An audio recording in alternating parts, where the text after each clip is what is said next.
Order! Order! You are an incorrigible delinquent at times. Behave yourself, man!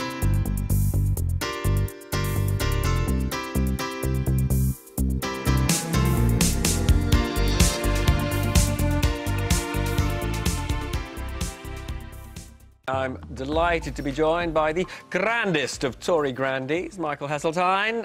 Lord Heseltine, thank you for joining me this morning.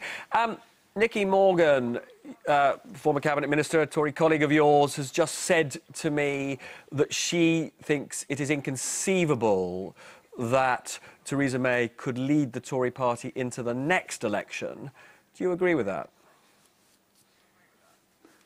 Sorry, I didn't hear the question. Who could lead it in? The current Prime Minister, Theresa May. It's inconceivable, she says, that she could lead your party into the next election. Well, I think that's true. Which means that she should stand down when, in your opinion? Well, I think that a great service that Theresa could now perform for the party is to give it the time to decide not just who leads it, but more important, what the policy is going to be. This is not about personality. You see, at the heart of the Conservative Party dilemma is Brexit. And Brexit is the cancer gnawing at the heart of the Conservative Party. Unless they address that, we are in a very difficult situation where it is conceivable that the next election will put Jeremy Corbyn into number 10 Downing Street. How long do you think that process of establishing a new policy position and finding a new leader needs? Look, I'm not so preoccupied with the urgency of that as getting it right. I don't think there's going to be another general election in the immediate future for the very obvious reasons that the public don't want it, the Conservative Party patently aren't going to go for it, and the opposition parties can afford to wait. Certainly the SNP in Scotland, the last thing they need is another rerun of a general election, where they would see the Conservatives under Ruth Davidson making even more advances. So there's no self-interest in the political machines to have another early general election. But events are powerful forces, as you know. You lived through the instability of the 70s.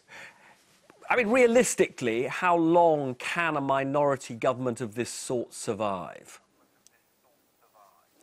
I would have thought 2 years, and that's chilling, because what does it mean?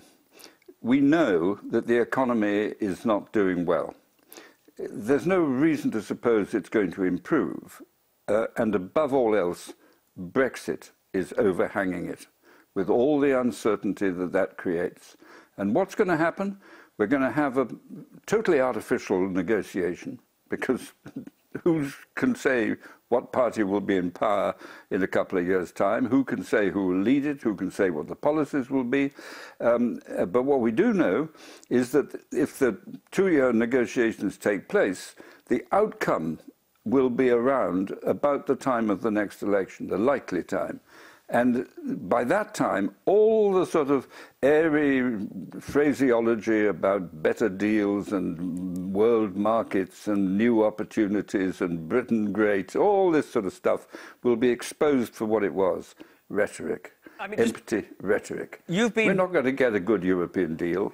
You've been very explicit. You've been very explicit that you want the UK to remain in the EU. Do you think this election result has been good for your ambition?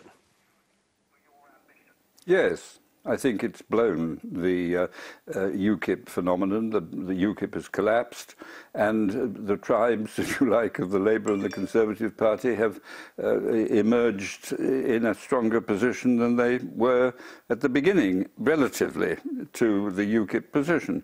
I don't see UKIP recovering because I see the economic circumstances being exposed as a problem of Brexit and not part of a solution.